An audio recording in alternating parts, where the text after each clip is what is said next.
हम लोग heterocyclic compound study कर रहे हैं। हेट्रोसाइक्लिक कंपाउंड्स में हम 5 membered ring heterocyclic compounds study कर रहे हैं। उसमें इससे पहले मैंने आपको पिरॉल जो है वो बताया था। पिरॉल में हमने उसकी प्रॉपर्टीज़, प्रिपरेशन सभी देखे थे। आज हम फ्यूरेन स्टडी करने वाले हैं। फ्यूरेन में ऑक्सीजन जो है वो हेट्रोएटम है। फ्यूरेन को हम फरफ्यूरेन भी कहते हैं। एक्चुअली में फरफ्यूरेन जो नेम है इसका वो फरफ्यूरिल से डिराइव हुआ है।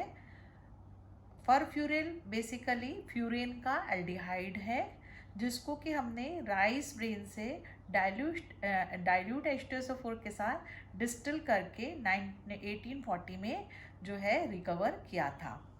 अब हम इसकी प्रिपरेशंस के बारे में देखते हैं। जनरल मेथड ऑफ प्रिपरेशन में सबसे पहले हम इसे जो है म्यूइक एसिड से सिंथेसाइज कर सकते हैं।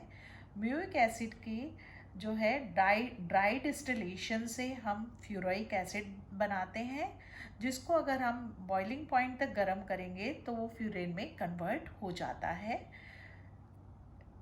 नेक्स्ट जो सिंथेसिस है वो हमारी है फरफ्यूरिल से। फरफ्यूरिल जैसा कि मैंने पहले भी बताया, ये फ्यूरेन का एल्डिहाइड है। अगर हम फरफ्यूरिल की कैल्शियम ऑक्साइड की प्रेजेंस में स्टीम 100 डिग्री सेंटीग्रेड टेम्परेचर पे अगर इसे हम गर्म करेंगे तो ये जो है फ्यूरेन में कन्वर्ट हो जाएगा। फरफ्यूरिल एक एरोमेटिक एल्डिहाइड है जो कि NOH की प्रेजेंस में कैनिजारो रिएक्शन भी देता है।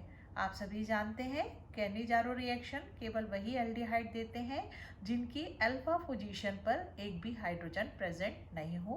उसका एक वेल नोन एग्जाम्पल जो कि आप लोगों ने पहले स्टडी किया था वो था आपका मिथाइल अल्कोहल, मिथाइल एल्डिहाइड। ये कैनिजारो रिएक्शन में एक खास बात और भी है कि कैनिजारो रिएक्शन एक ऐसी रिएक्शन है जिसमें एट ए टाइम एक ही मॉलिक्यूल का ऑक्सीडेशन और रिडक्शन हो रहा है।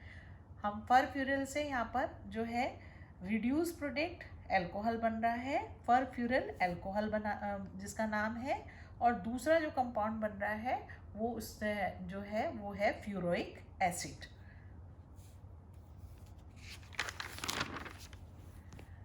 नेक्स्ट प्रिपरेशन हमारी है पाल नॉट सिंथेसिस। जैसा कि हमने पिरॉल में भी इस तरह की सिंथेसिस की थी। ये 1,4 डाइकीटोन्स की प्रेजेंस में हम जो है करते हैं।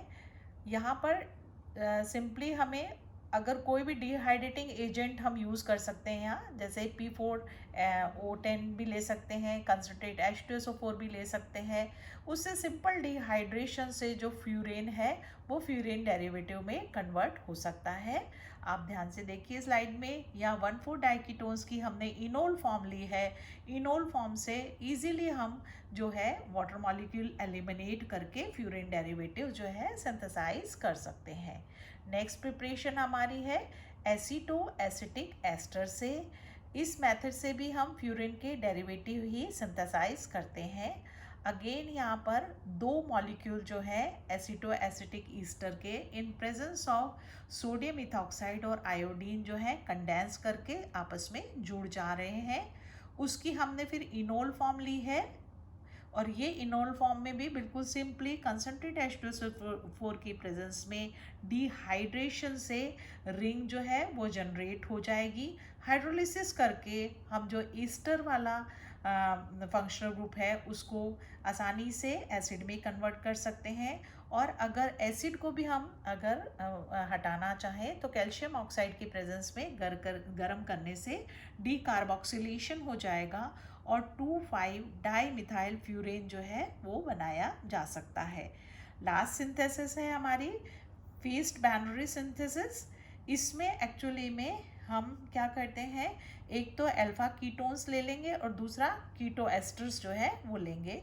इस तरह की प्रिपरेशन हमने पिरॉल में भी करी थी। यहाँ ये सिंपल कंडेंसेशन हो रहा है। इसमें आप ध्यान से देखिए, कंडेंसेशन से जो है हम आसानी से इसका जो है डेरिवेटिव बना सकते हैं। यहाँ केवल एक बात नोटिस करने वाली है, वो ये है कि यहाँ अगेन जो है हम इसकी एसिटो एसिटिक ईस्टर की जो है वो इनोल फॉर्म यूज़ कर रहे हैं। सिंपल साइक्लाइजेशन है, मॉलिक्यूल जो है दो साइड से आपस में जुड़ के और फाइनली जो है फ्यूरेन डेरिवेटिव में कन्वर्ट हो रहा है।